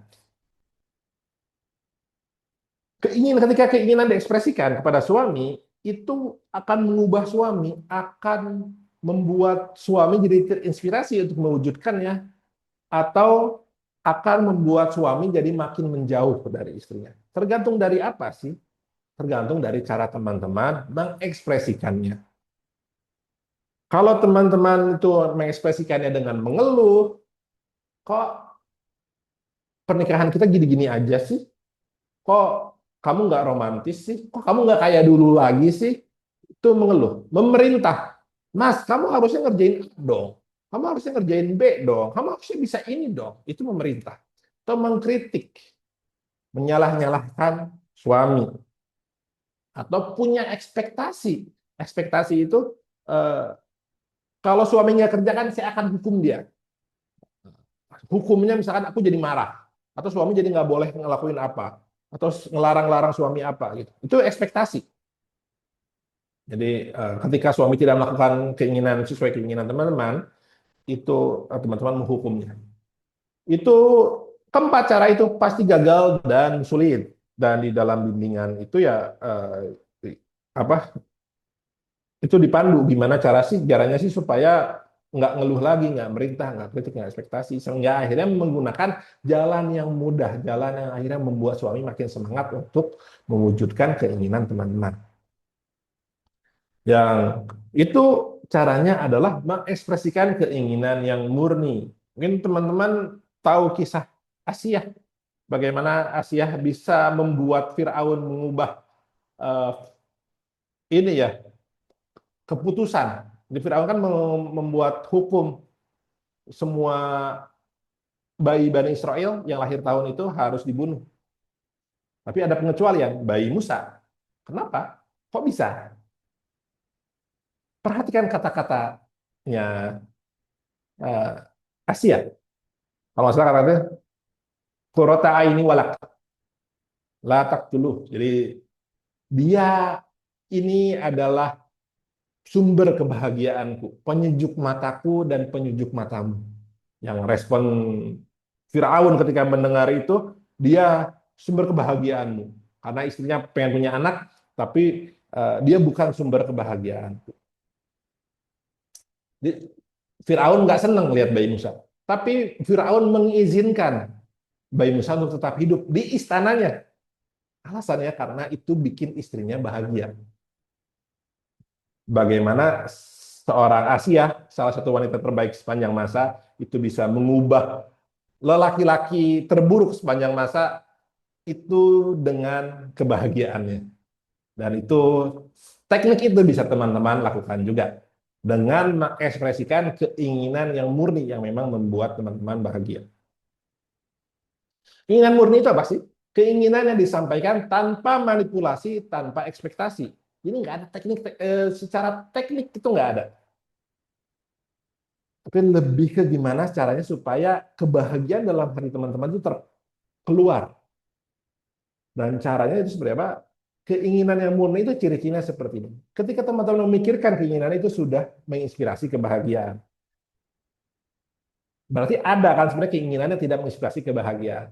Misalkan yang nggak menginspirasi kebahagiaan itu teman-teman misalkan pengen S2. Kayaknya aku bakal happy deh kalau aku S2. Aku ngerasa bisa lebih bangga di mata teman-temanku, bisa bikin bangga orang tuaku. Tapi sebenarnya eh, lebih ke egonya itu yang terpenuhi ketika kuliah lagi. Tapi sebenarnya secara dirinya sendiri itu sebenarnya nggak bikin happy sebenarnya. Nah itu berarti bukan keinginan yang murni, itu perlu dimurnikan. Nah kalau keinginannya sudah murni, itu teman-teman tidak akan peduli keinginannya itu akan teman-teman dapatkan atau tidak. Dan cara untuk supaya keinginan yang murid itu dihormati itu adalah fokus pada yang teman-teman inginkan, bukan yang tidak teman-teman inginkan. Jadi misalkan saya nggak mau deh tinggal di rumah ini. Misalkan seperti itu. Rumah ini mah tetangganya nggak enak, udaranya nggak bagus. Nah diubah. Yang diinginkan tuh apa sih? Oh, saya pengen tinggal di rumah yang bikin saya nyaman. Nyamannya kayak apa? Misalkan, oh, saya bisa eh, bergaul dengan nyaman dengan tetangga-tetangga saya. Anaknya bisa eh, bermain dengan anak-anak tetangga tanpa saya perlu khawatir, misalkan. Gitu. Dan mengekspresikan keinginan itu tidak ada cara spesifiknya, itu bisa sederhana, Mas, aku pengen ini deh, aku mau ini deh. Nah, akhirnya penting, tadi teman-teman punya daftar keinginan, daftar keinginan itu perlu dimurnikan dari ekspektasi, tuntutan, perintah, dan di situ eh, diubah semua itu jadi daftar keinginan yang murni. Lalu fokuskan energi dan perkataan pada hasil yang teman-teman inginkan. Jangan fokus ke cara suami melakukannya. Misalkan kayaknya, Mas, aku pengen punya mobil. Mas harus kerja lebih keras ya. Itu teman-teman sedang fokus pada cara suami mewujudkannya. Kalau memang keinginan murni teman-teman adalah pengen punya mobil, fokuslah pada keinginan itu, Mas, aku pengen punya mobil. Lalu jangan nggak peduli dengan respon suami. Ketika keinginan sudah murni itu ya suami nggak ngerespon apapun itu sudah bikin teman-teman happy. Karena keinginan itu saja sudah bikin bahagia. Itu salah satu parameter apakah keinginan sudah murni atau tidak dari hal tersebut ya. Tidak peduli respon orang lain akan seperti apa, itu sudah bikin bahagia. Dan biasanya keinginan yang murni itu akan direspon sangat positif oleh suami. Bahkan walau saat itu suami sedang tidak mampu mewujudkannya. Gitu ya. Dan hindari menghabiskan energi dan perhatian pada hal-hal yang tidak istri inginkan dan membuat teman-teman merasa tidak berdaya. Menarik ya tadi ini, suami tidak keberatan melakukan apapun kalau suami tahu itu akan bikin istri bahagia. Kalaupun kalau diibaratkan ya, teman-teman kalau punya anak, mungkin 10 tahun lalu tuh populer banget ya, Kinder Joy gitu, sampai anak-anak ibu-ibu itu pada takut kalau bawa anaknya ke kasir karena anak jadi pengen minta Kinder Joy. Dan ketika di depan kasir, anak pengen Kinder Joy, nuntut, tantrum, ngereok, ngamuk. Mama, aku pengen Kinder Joy. Itu ibunya itu tuh rasa kesal, marah, justru malah terbebani. Bahkan kalaupun memenuhi keinginan itu ya karena terpaksa gitu.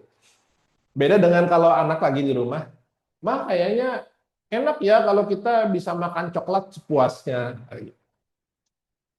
Respon ibu sebagai teman-teman sebagai ibu itu akan berbeda di kondisi dua hal tadi. Justru di kondisi yang kedua, saat anak sedang membayangkan hal yang bikin dia bahagia, halnya sama, coklat gitu ya. Tapi respon di teman-teman sebagai ibu dari anak itu akan sangat berbeda. Dan begitu pula laki-laki. Suami itu ingin berusaha mewujudkan keinginan istrinya. Ketika sang istri benar-benar bisa memurnikan keinginannya, mengekspresikannya semurni mungkin dengan benar-benar bahagia, itu eh, respon suami akan sangat berbeda dan laki-laki akan berusaha jadi superhero bagi istrinya. Nah, ini contohnya ya, yang ada keinginan yang bisa menginspirasi tidak menginspirasi. Kalau yang nggak menginspirasi itu kalau keinginannya itu belum teman-teman cukup hargai, sehingga akhirnya teman-teman ubah. Asalnya sebenarnya, oh kayaknya enak deh, aku pengen makan di luar siang ini. Tapi nggak enak ngomong ke suaminya, akhirnya diubah kalimatnya. Nanya, kamu mau makan di luar enggak? Suaminya bilang, enggak ah, kayaknya enak makan di rumah sekarang. Terus jadi kesel, mutung gitu. Nah, terus suaminya bingung, kok istilahnya jadi mutung. Gitu ya. Ubah jadi keinginan yang murni. Aku ingin makan di luar. Atau yang kedua, itu eh, ekspektasi ya. Harus selalu aku ya yang beresin. Padahal keinginannya itu, aku ingin lihat rumah yang bersih. Mengubah keinginan jadi yang akhirnya jadi menginspirasi. Itu yang jadi kuncinya. Nah, mungkin teman-teman silahkan praktikkan 3 skill tadi di rumah. Dan saya dan Mas Hamad ini punya program untuk pendampingan selama 8 minggu, Happy Wife, Happy Marriage Mentorship. Bagaimana membantu teman-teman untuk bisa bahagia di dalam menjadi istri yang bahagia dan mewujudkan pernikahan yang bahagia yang bikin suami terus cinta sama teman-teman. Di sini ada pendampingan selama 8 minggu supaya istri itu bahagia, suami terinspirasi untuk mewujudkan semakin banyak hal untuk membagikan istrinya, dan pernikahan selalu penuh cinta. Di sini ada 10 hal yang eh, bisa kami bantu tawarkan kepada teman-teman. Teman-teman didampingi untuk bisa mengisi kembali energi batin, energi kebahagiaan dengan punya self care yang sehat. Lalu mengenali kebutuhan, keinginan, dan sumber kebahagiaan diri. Dan dua poin ini sebenarnya yang tadi saya paparkan, tiga skill tadi itu untuk mengisi, mengerjakan dua hal ini. Nah, insya Allah ini akan dikerjakan didampingi di minggu pertama. Minggu selanjutnya itu eh, bagaimana sih cara supaya bisa respect lagi sama suami tanpa kehilangan diri sendiri. Bisa hormat sama suami tanpa ngerasa saya sedang berkorban, istri sedang berkorban. Jadi di eh, situ ya, semakin respect sama suami, tingkat kepemimpinan suami itu makin kokoh. Jadi di sini di poin ketiga itu manfaat di dalam rumah tangga itu, kepemimpinan suami makin kokoh, suami makin banyak inisiatif, makin bisa memberikan arahan di rumah tangga sehingga visi misi itu makin jelas. Lalu ada hal-hal yang poin keempat itu ada hal-hal yang membuat istri eh, membuat suami itu jadi malas dan malas untuk ngurusin urusan rumah itu ketika istri itu punya kebiasaan ngatur suami, ngoreksi suami, suami udah ngelakuin apa, mungkin kalau di luar sana ada yang viral-viral itu kan betapa pelengernya suami ya, disuruh beli apa kok eh, nggak sesuai, baru di chat sama istrinya ditanya, kalau suaminya nanya ulang kayak gitu. Itu ngoreksi-ngoreksi suami. Kok suami bisa sepelenger itu sih? Nah, gitu. Itu salah satu penyebabnya itu di istrinya itu udah terlalu banyak ngatur suami, ngoreksi, ngontrol, yang akhirnya membuat suami itu beban pikirannya terlalu terbebani. Nah, tapi gimana dong Mas Kang? Kok suami saya kan kayaknya nggak bisa diandalkan. Kalau saya nggak ngatur suami, nggak koreksi suami, nggak ada kerjaan yang beres. Insya Allah di sini, eh, ketika teman-teman bisa melepaskan kebiasaan ini, laki-laki itu suami itu akan belajar untuk jadi laki-laki yang lebih baik. Gitu. Lalu yang lima, gimana sih cara belajar menerima perhatian, bantuan, pujian, dan cinta dari suami? Ini seringkali karena eh, laki-laki dan perempuan itu kan perlu sama-sama saling memahami ya. Tadi laki-laki memahami cara membahagiakan istrinya, istri mengajari suami cara membahagiakan dirinya gitu ya. Jadi yang perlu bahagia dalam pernikahan itu istri. Laki-laki mah sebenarnya dia akan bahagia ketika dia bisa berkorban dan berpengorbanannya itu bikin istrinya bahagia.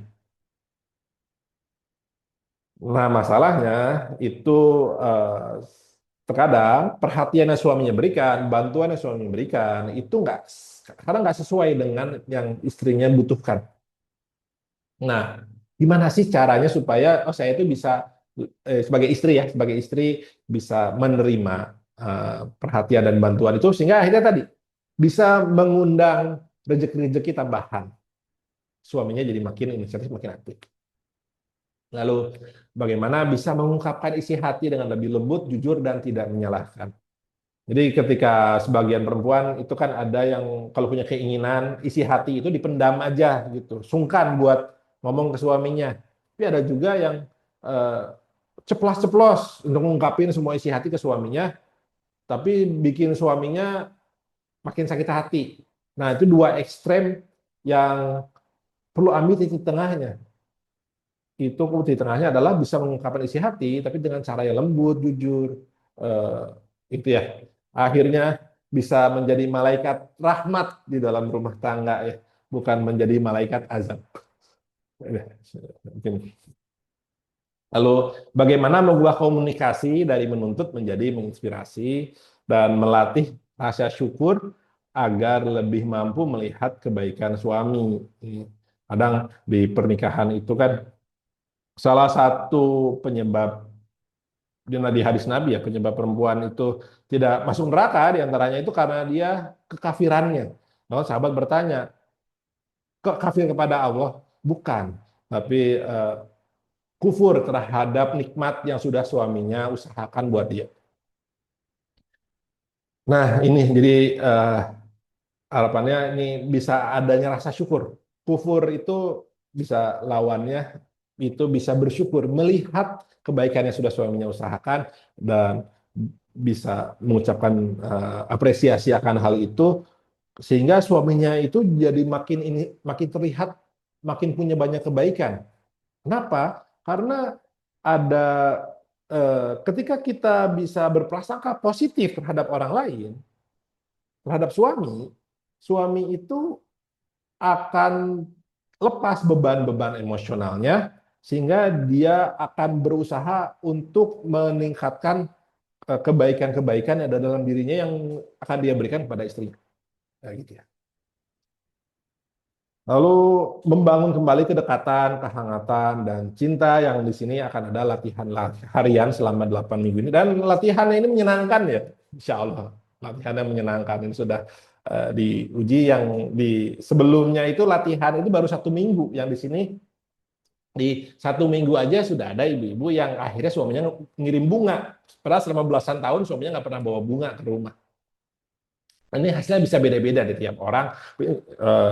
Eh, ini insya Allah sudah proven caranya. Itu baru 1 minggu dan ini jadi 8 minggu.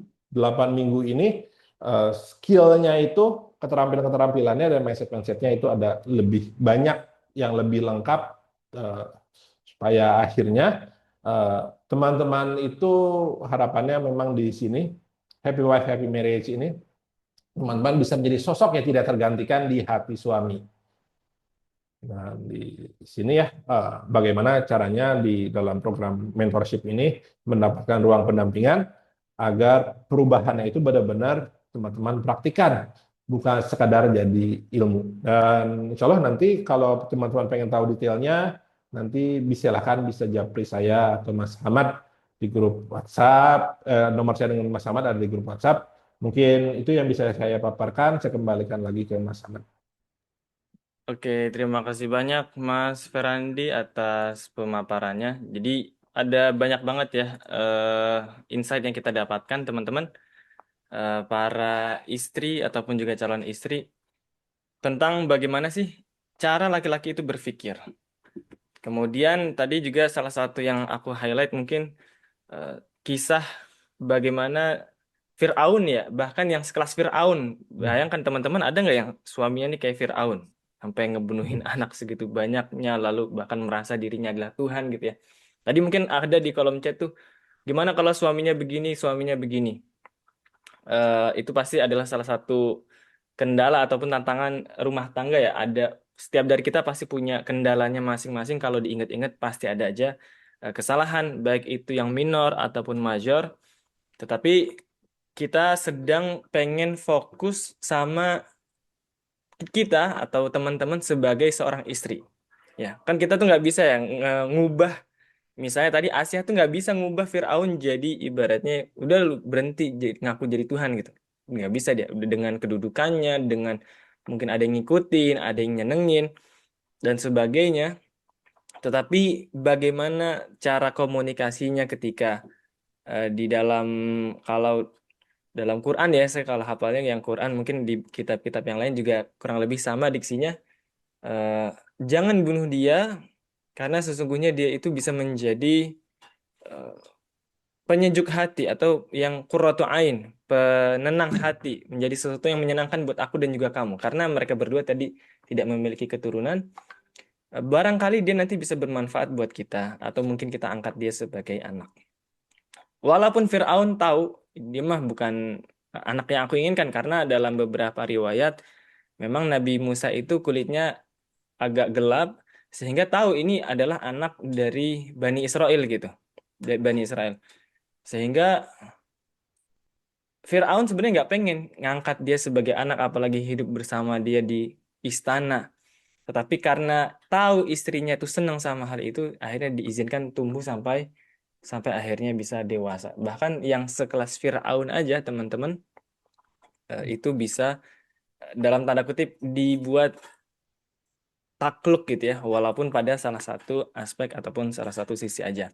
Nah, mungkin teman-teman di sini ada yang pengen tanya jawab, ada yang pengen konsultasi atau tanya dulu masalah atau ada yang terkait dengan materi, apakah ada yang kurang jelas atau pengen menyampaikan eh, kondisi atau tantangan yang sedang dihadapi nih, boleh lewat chat yang umum everyone atau bisa juga chat ke aku pribadi Japri lewat di eh, Zoom ya, teman-teman. Nah, sebelum itu tadi aku pengen menyampaikan juga yang udah disampaikan Mas Ferandi terkait adanya program pendampingan, teman-teman. Jadi, pastinya materi itu kita mau baca buku, mau baca atau dengerin podcast, mau ngikutin pelatihan dan sebagainya.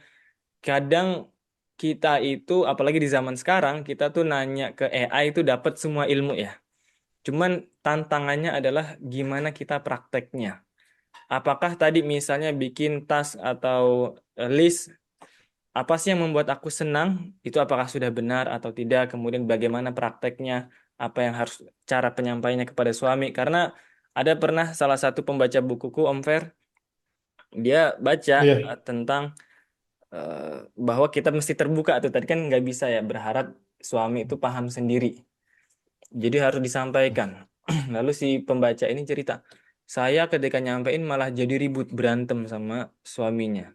Malah jadi konflik tuh. Gimana kira-kira? Nah, kadang kalau dari ilmu kita udah masuk, cuman pada prakteknya kadang ada ego juga, kadang kita mungkin lagi capek tadi ya. Ketika nulis itu ternyata dianya juga lagi burn out, akhirnya nulisnya juga kurang kurang pas. Nah, itu Hmm. eh, akhirnya kita cari-cari solusi gimana benar-benar bisa solving problem, bukan cuman sekedar tahu, tetapi betul-betul menghadirkan rumah tangga yang kembali bahagia. Karena salah satu orang yang pernah juga, kalau ini kasusku pribadi Om Fer, ada yang curhat udah 22 tahun Ya. menikah dengan berbagai Hmm. ujiannya, mereka kemudian udah hampir berpisah, ternyata mau alhamdulillahnya mau belajar lagi bareng-bareng, kata dia dari yang hampir berpisah jadi seperti baru menikah. Nah, ini insya Allah nggak ada yang Insya Allah.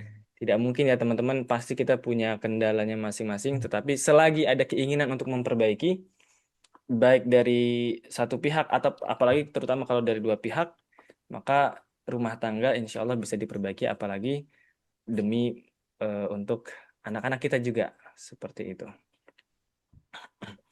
Ini ada pertanyaan yang masuk nih lewat chat pribadiku, Om Fer. Tapi agak Baik. kurang relate. Tapi mungkin nanti bisa kita cari apa namanya hubungannya ya dengan Ya, apakah silakan. ini emang ego suami dan sebagainya. Ya, silakan. Ini ada yang bertanya, Kak maaf kalau agak nggak nyambung. Apa betul kalau suami menyerahkan semua gajinya atau semua Iya, ke apa gajinya.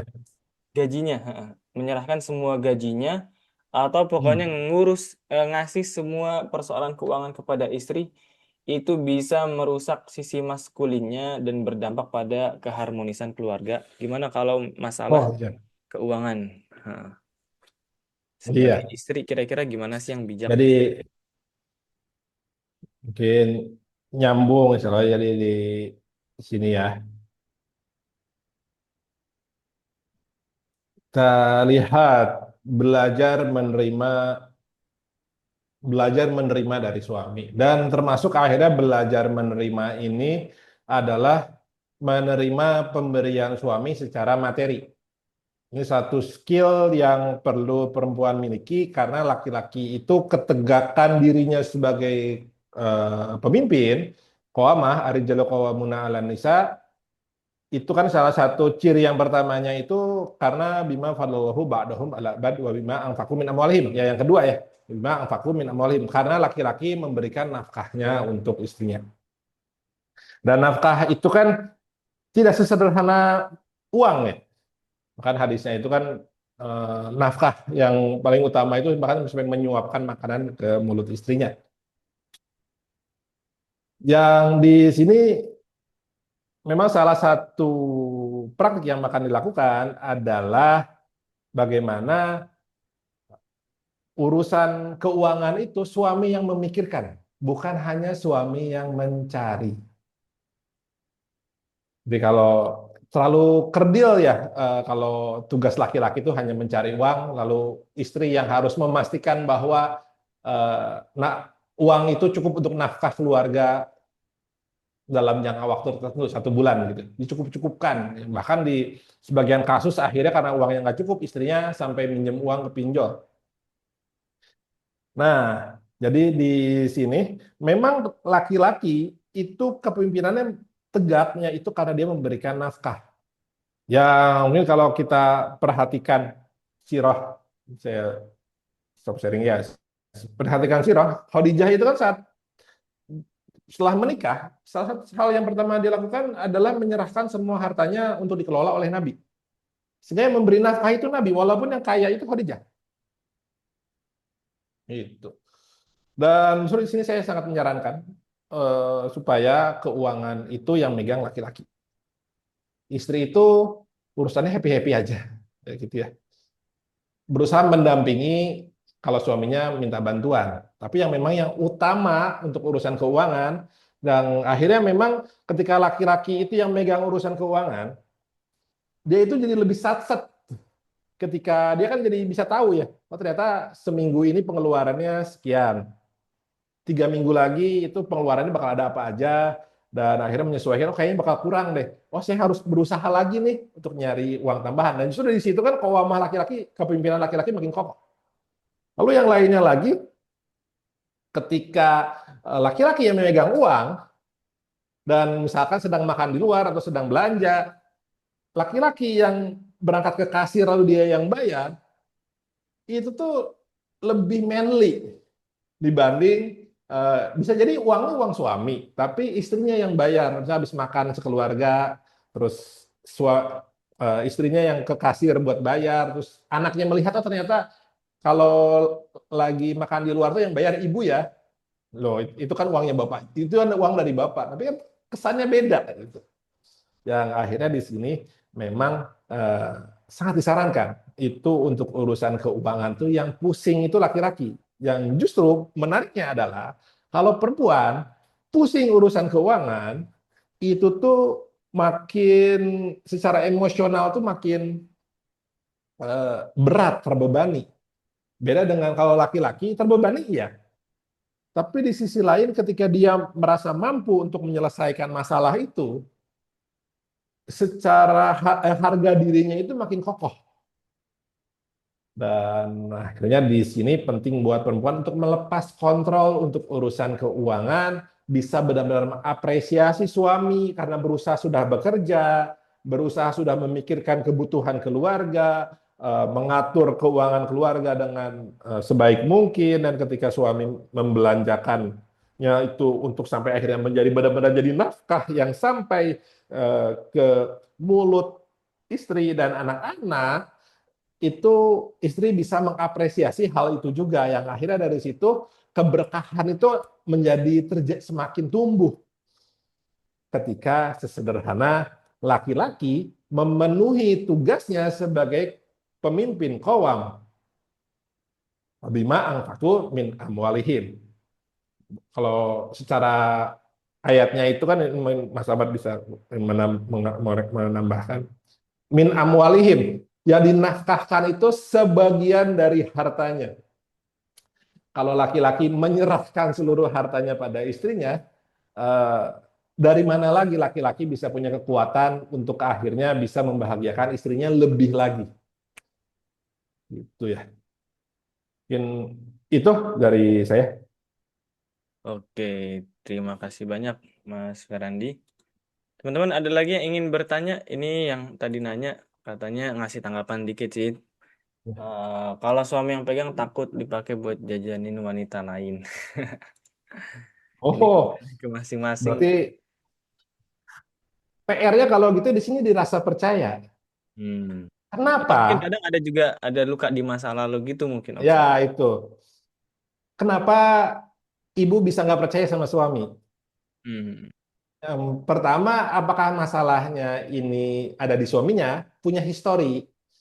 Hmm. Lalu pertanyaan berikutnya, kok kenapa ibu masih mau jadi istri dari laki-laki yang melanggar aturan Allah? Hmm.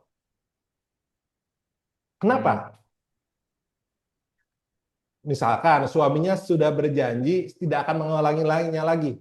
Oke, misalkan sudah seperti itu. Pertanyaan berikutnya, kenapa ibu masih nggak percaya dengan kata-kata suami? Mungkin faktor Gitu. Ketika sosial sudah, anak-anak gitu kadang-kadang. iya. Nah, ketika misalkan akhirnya kan ada histori dari waktu kecil. Misalkan Hmm. melihat laki-laki itu kalau nggak ada yang bisa setia ya. Padahal laki-laki suaminya itu yang nggak pernah selingkuh, sebenarnya mah nggak ada dorongan buat mengarah ke mendekati perzinahan itu yang nggak ada di dalam pikiran suaminya karena suaminya laki-laki baik-baik.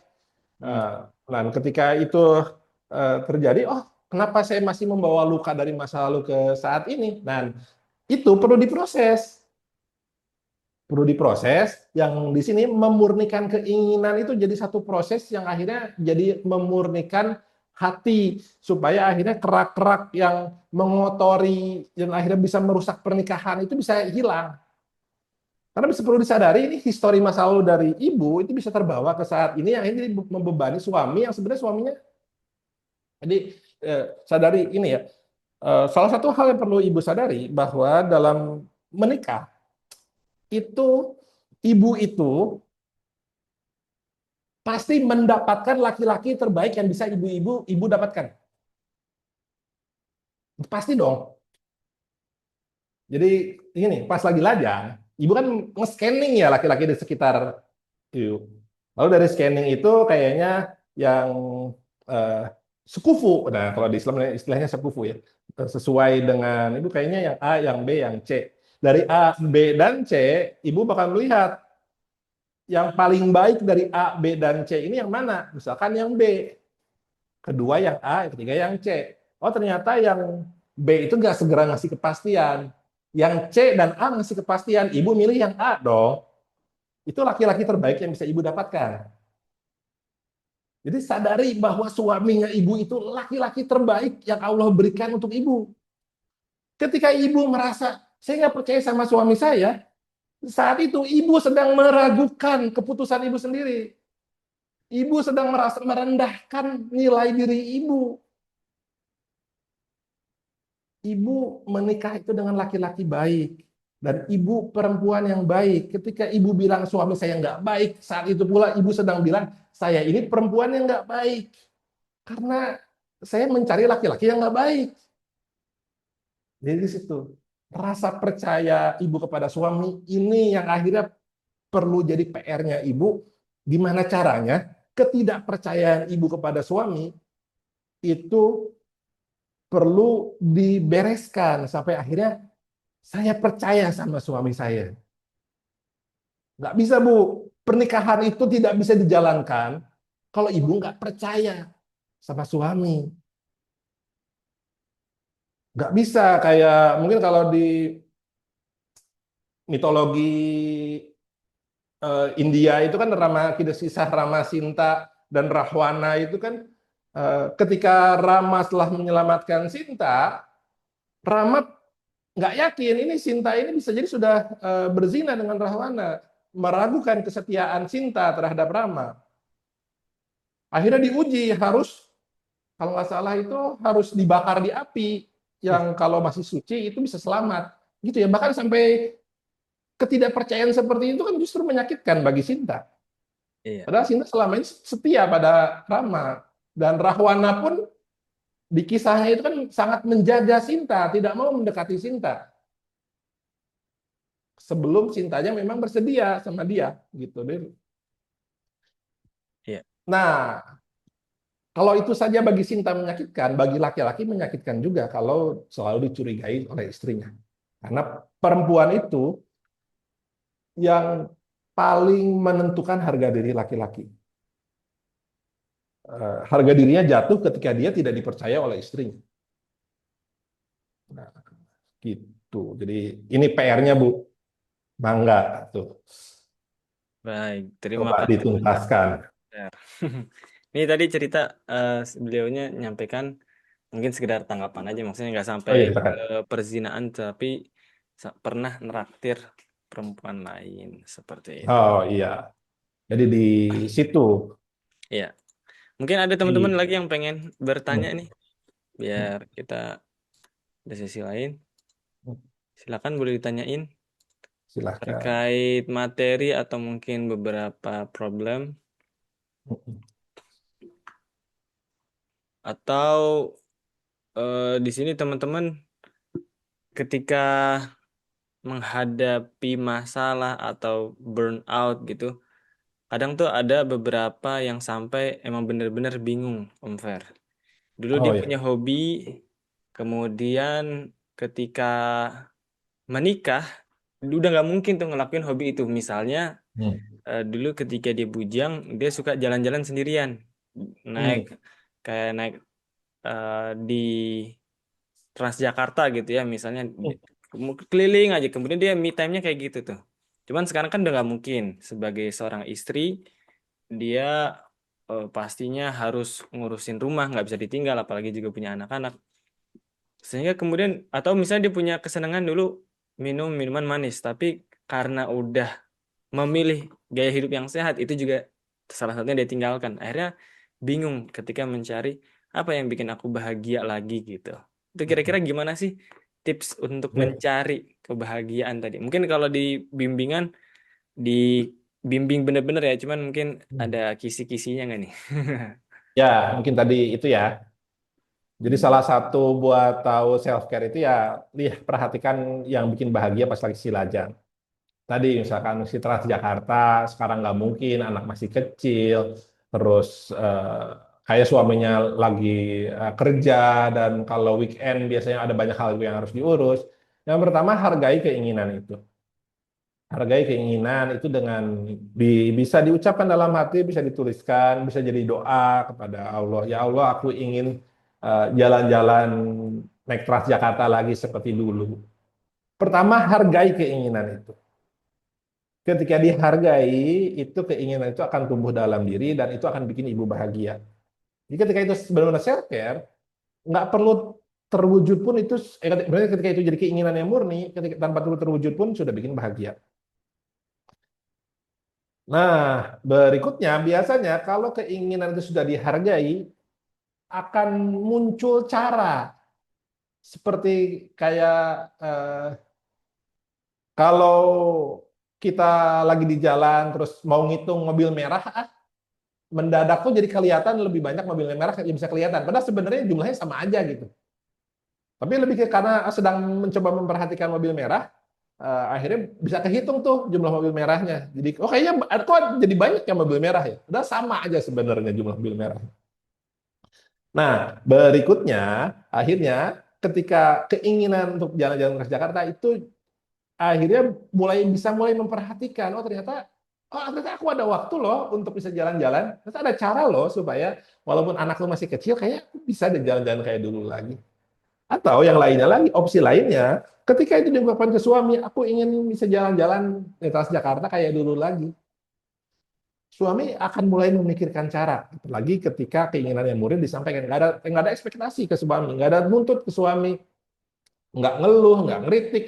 Nah, akhirnya bikin suami jadi mikir, gimana ya caranya supaya istriku bisa me time jalan-jalan naik Transjakarta lagi, kayak dulu waktu dia masih lajang. Nah, gitu. Aku nggak mau dong, aku jadi sumber kebahagiaan, ketidakbahagiaan dari istriku. Nah, akhirnya setelah itu, ya udah deh, nanti aku bisa hari Sabtu, aku yang ngurus anak seharian, atau di jam sekian, kamu bisa me time naik Transjakarta kayak kamu waktu masih sebelum nikah dulu. Itu yang akhirnya bisa jadi ada beberapa hal itu terjadi. Bisa tanpa bantuan suami ataupun dengan bantuan suami. Lalu yang kedua, tadi ingin minum manis, hargai keinginan itu dengan diucapkan saja. Aku ingin minum minuman manis. Untuk urusan nggak bisa deh sekarang minum minuman manis itu lagi. Itu hal yang berbeda. Menginginkan dan mewujudkan itu dua hal yang berbeda. Tugas teman-teman sebagai perempuan, sebagai istri, untuk meningkatkan tingkat kebahagiaan rumah tangga dan kebahagiaan diri sendiri, fokus pada keinginannya, tidak fokus pada mewujudkannya.